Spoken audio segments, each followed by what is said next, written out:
The Angel of the Odd, 1844, Edgar Allan Poe. It was a chilly November afternoon.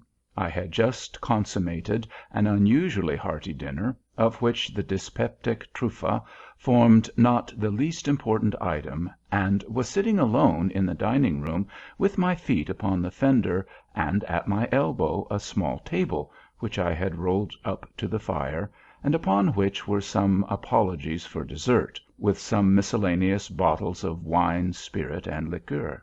In the morning I had been reading Glover's Leonidas, Wilkie's Epigoniad, Lamartine's Pilgrimage, Barlow's Columbiad, Tuckerman's Sicily, and Griswold's Curiosities. I am willing to confess, therefore, that I now felt a little stupid. I made efforts to arouse myself by frequent aid of Lafitte, and all failing, I betook myself to a stray newspaper in despair.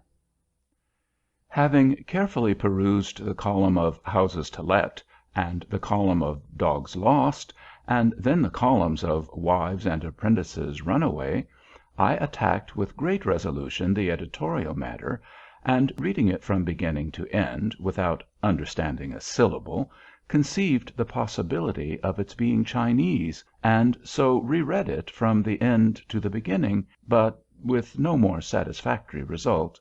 I was about throwing away in disgust this folio of 4 pages, happy work which not even critics criticize, when I felt my attention somewhat aroused by the paragraph which follows. The avenues to death are numerous and strange. A London paper mentions the decease of a person from a singular cause. He was playing at Puff the Dart, which is played with a long needle inserted in some worsted and blown at a target through a tin tube. He placed the needle at the wrong end of the tube, and drawing his breath strongly to puff the dart forward with force, drew the needle into his throat. It entered the lungs, and in a few days killed him. Upon seeing this, I fell into a great rage, without exactly knowing why. "This thing," I exclaimed, "is a contemptible falsehood, a poor hoax, the lees of the invention of some pitiable penny a liner, of some wretched concocter of accidents in cocaine. These fellows, knowing the extravagant gullibility of the age, set their wits to work in the imagination of improbable possibilities, of odd accidents, as they term them, but to a reflecting intellect, like mine," I added in parentheses, putting my forefinger unconsciously to the side of my nose, "to a contemplative understanding, such as I myself possess, it seems evident at once that the marvellous increase of late in these odd accidents is by far the oddest accident of all. For my own part, I intend to believe nothing henceforward that has anything of the singular about it." "Mein Gott, den what a vool you been for dat!" replied one of the most remarkable voices I ever heard. At first I took it for a rumbling in my ears, such as a man sometimes experiences when getting very drunk, but upon second thought I considered the sound as more nearly resembling that which proceeds from an empty barrel beaten with a big stick. And in fact this I should have concluded it to be, but for the articulation of the syllables and words.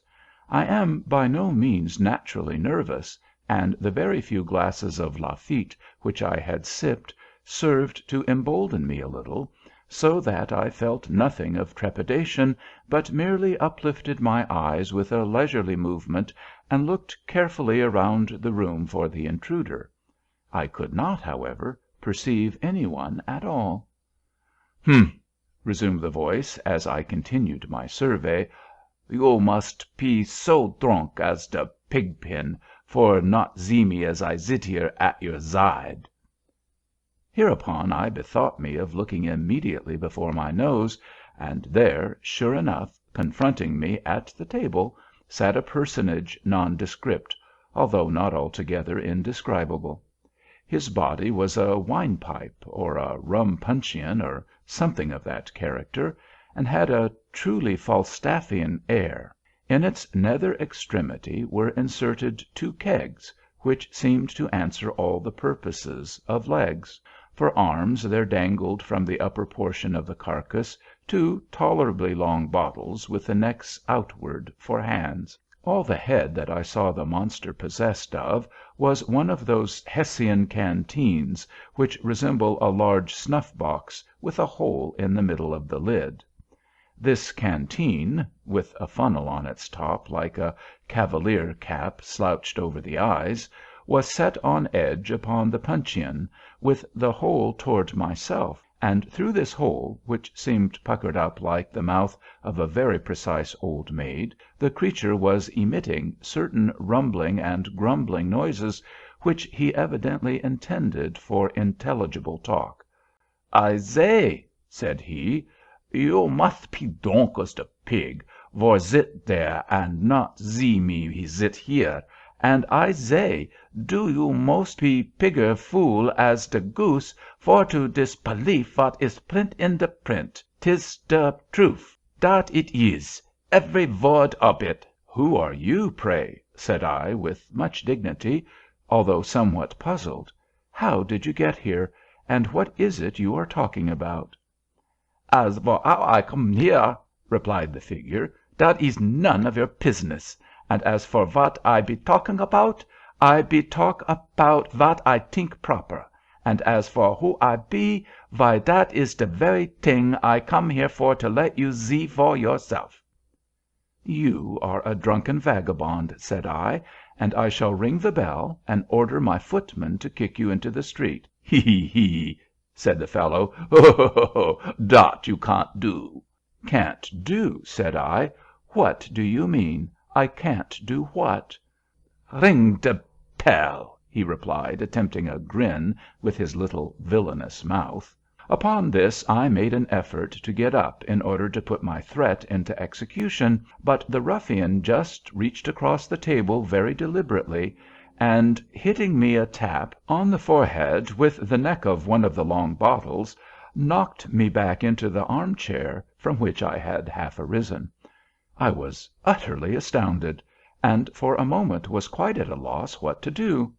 In the meantime he continued his talk. "You see," said he, "it is de best for zit still, and now you shall know who I be. Look at me. See, I am te angel of de odd." "And odd enough, too," I ventured to reply, "but I was always under the impression an angel had wings." "De wing!" he cried, highly incensed. "What I pe do mit de wing? Mein Gott, do you take me for a chicken?" "No, oh, no," I replied, much alarmed. "You are no chicken, certainly not." "Well, den, zit still and behave yourself, or I'll rap you again mit me visit.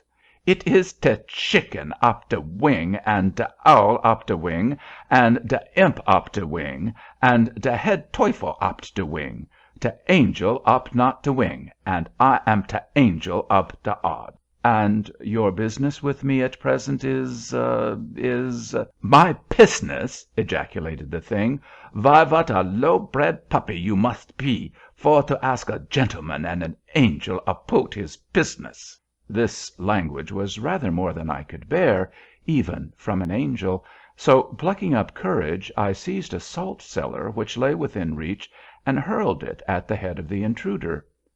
Either he dodged, however, or my aim was inaccurate, for all I accomplished was the demolition of the crystal which protected the dial of the clock upon the mantelpiece.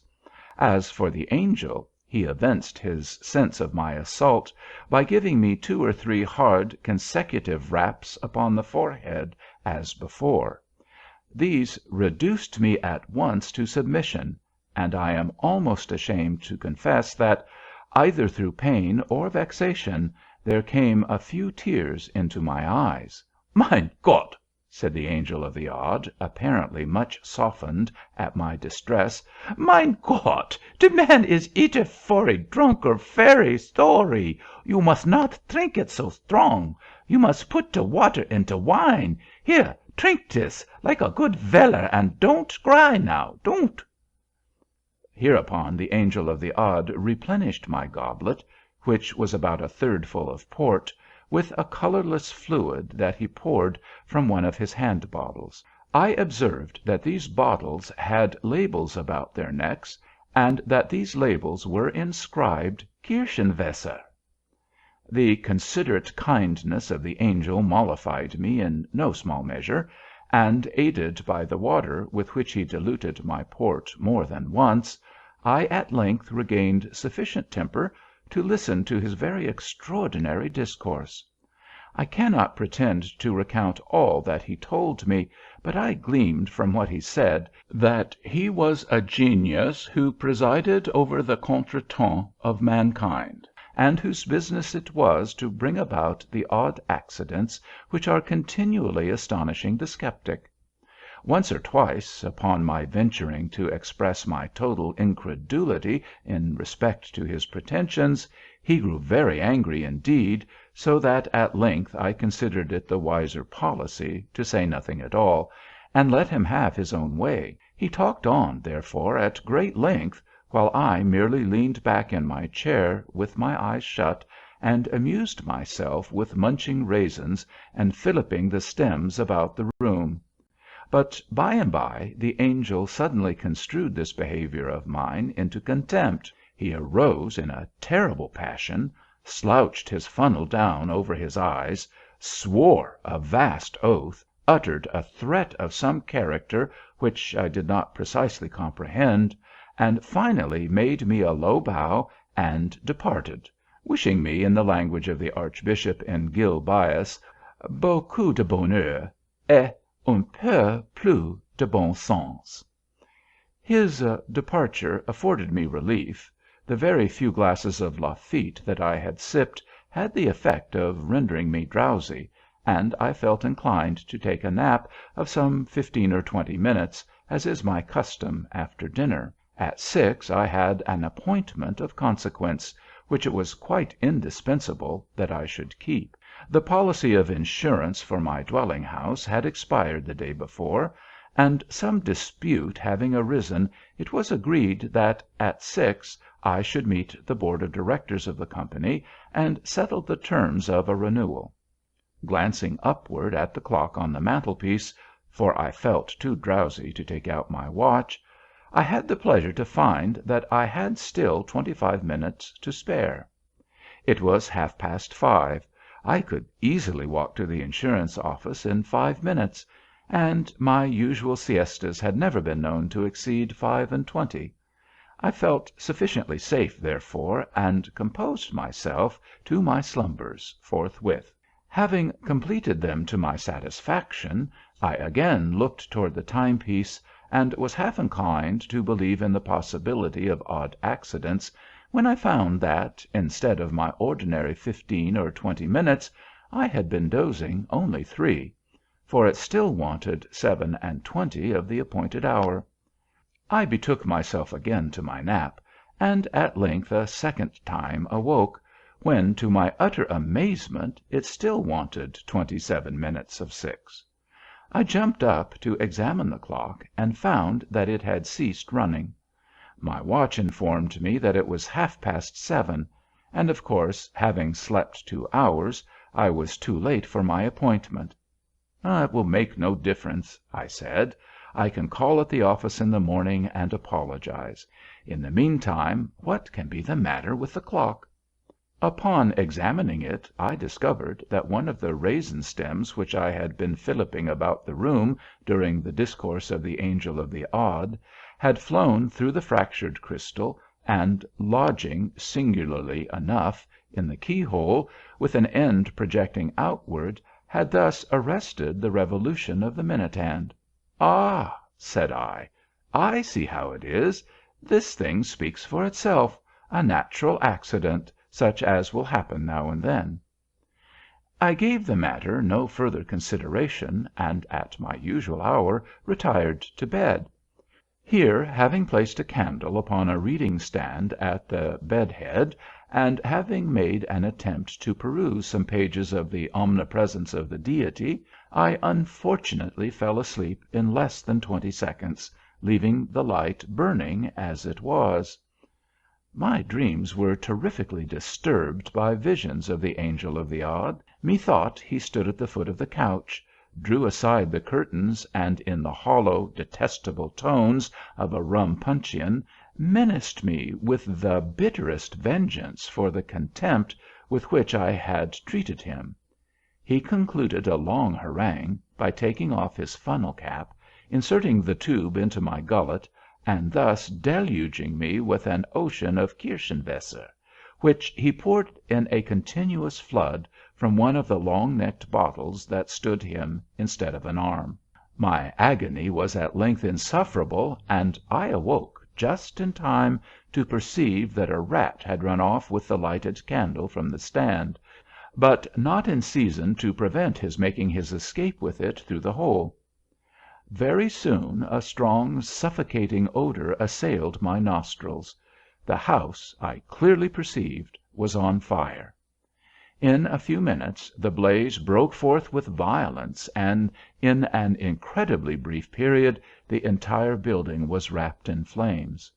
All egress from my chamber, except through a window, was cut off. The crowd, however, quickly procured and raised a long ladder. By means of this I was descending rapidly, and in apparent safety, when a huge hog, about whose rotund stomach, and indeed about whose whole air and physiognomy, there was something which reminded me of the Angel of the Odd, when this hog, I say, which hitherto had been quietly slumbering in the mud, took it suddenly into his head that his left shoulder needed scratching, and could find no more convenient rubbing post than that afforded by the foot of the ladder.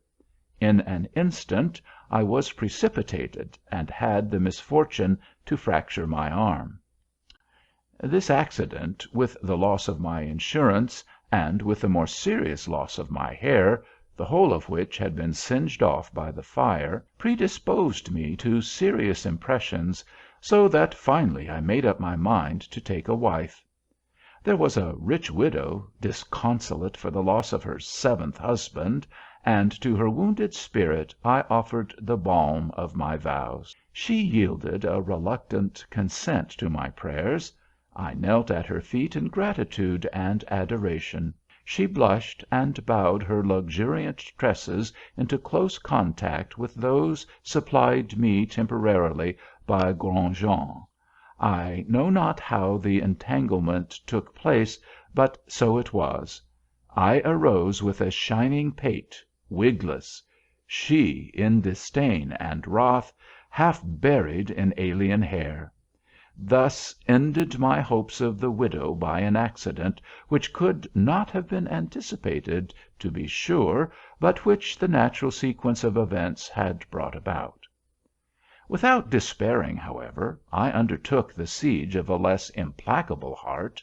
The fates were again propitious for a brief period, but again a trivial incident interfered. Meeting my betrothed in an avenue thronged with the elite of the city, I was hastening to greet her with one of my best considered bows, when a small particle of some foreign matter, lodging in the corner of my eye, rendered me for the moment completely blind.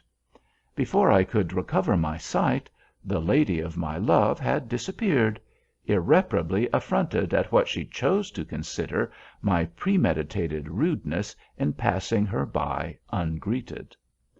While I stood bewildered at the suddenness of this accident, which might have happened, nevertheless, to any one under the sun, and while I still continued incapable of sight, I was accosted by the Angel of the Odd, who proffered me his aid with a civility which I had no reason to expect.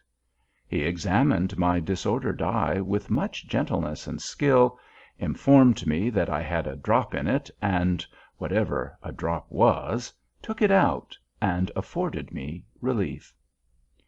I now considered it high time to die, since fortune had so determined to persecute me, and accordingly made my way to the nearest river. Here, divesting myself of my clothes, for there is no reason why we cannot die as we were born, I threw myself headlong into the current. the sole witness of my fate being a solitary crow that had been seduced into the eating of brandy-saturated corn, and so had staggered away from his fellows. No sooner had I entered the water than this bird took it into his head to fly away with the most indispensable portion of my apparel. Postponing, therefore, for the present my suicidal design, I just slipped my nether extremities into the sleeves of my coat, and betook myself to a pursuit of the felon with all the nimbleness which the case required, and its circumstances would admit. But my evil destiny attended me still. As I ran at full speed, with my nose up in the atmosphere, and intent only upon the purloiner of my property, I suddenly perceived that my feet rested no longer upon terra firma. The fact is, I had thrown myself over a precipice, and should inevitably have been dashed to pieces but for my good fortune in grasping the end of a long guide rope, which depended from a passing balloon. As soon as I sufficiently recovered my senses to comprehend the terrific predicament in which I stood, or rather hung, I exerted all the power of my lungs to make that predicament known to the aeronaut overhead, but for a long time I exerted myself in vain. Either the fool could not, or the villain would not, perceive me. Meanwhile the machine rapidly soared, while my strength even more rapidly failed. I was soon upon the point of resigning myself to my fate, and dropping quietly into the sea, when my spirits were suddenly revived by hearing a hollow voice from above, which seemed to be lazily humming an opera air. Looking up, I perceived the Angel of the Odd. He was leaning, with his arms folded, over the rim of the car, and with a pipe in his mouth, at which he puffed leisurely, seeming to be upon excellent terms with himself and the universe. I was too much exhausted to speak, so I merely regarded him with an imploring air. For several minutes, although he looked me full in the face, he said nothing. At length, removing carefully his meerschaum from the right to the left corner of his mouth, he condescended to speak. "Who pe you?" he asked, "and what der Teufel you pe do dere?" To this piece of impudence, cruelty, and affectation, I could reply only by ejaculating the monosyllable, "Help!" "Help!" echoed the ruffian. "Not I. Der is de pottle. Help yourself, und be damned." With these words he let fall a heavy bottle of Kirschenwasser, which, dropping precisely upon the crown of my head, caused me to imagine that my brains were entirely knocked out. Impressed with this idea, I was about to relinquish my hold, and give up the ghost with a good grace, when I was arrested by the cry of the angel, who bade me hold on. "Hold on!" he said. "Don't be in de hurry. Don't. Will you pe take de oder bottle, und have you pe got sober yet, and come to your senses?" I made haste hereupon to nod my head twice, once in the negative, meaning thereby that I would prefer not taking the other bottle at present, and once in the affirmative, intending thus to imply that I was sober and had positively come to my senses. By these means I somewhat softened the angel. "Und you pelief ten?" he inquired, "in te last? You pelief ten in te possibility of te odd?" I again nodded my head in assent. "Und you have pelief in me, te angel of te odd?" I nodded again. "Und you acknowledge dat you pe te blind drunk und te fool?" I nodded once more. "Put your right hand into your left breeches pocket, ten, in token of your full submission unto te angel of te odd." This thing, for very obvious reasons, I found it quite impossible to do. In the first place, my left arm had been broken in my fall from the ladder, and therefore had I let go my hold with the right hand, I must have let go altogether. In the second place, I could have no breeches until I came across the crow. I was therefore obliged, much to my regret, to shake my head in the negative, intending thus to give the angel to understand that I found it inconvenient, just at that moment, to comply with his very reasonable demand. No sooner, however, had I ceased shaking my head than "Go to der Teufel, den!" roared the Angel of the Odd. In pronouncing these words, he drew a sharp knife across the guide rope by which I was suspended, and as we then happened to be precisely over my own house, which during my peregrinations had been handsomely rebuilt, it so occurred that I tumbled headlong down the ample chimney and alit upon the dining room hearth. Upon coming to my senses, for the fall had very thoroughly stunned me, I found it about 4 o'clock in the morning. I lay outstretched where I had fallen from the balloon, my head grovelled in the ashes of an extinguished fire, while my feet reposed upon the wreck of a small table, overthrown, and amid the fragments of a miscellaneous dessert, intermingled with a newspaper, some broken glasses and shattered bottles, and an empty jug of the Schiedam Kirschenwasser. Thus avenged himself the Angel of the Odd. Story 2.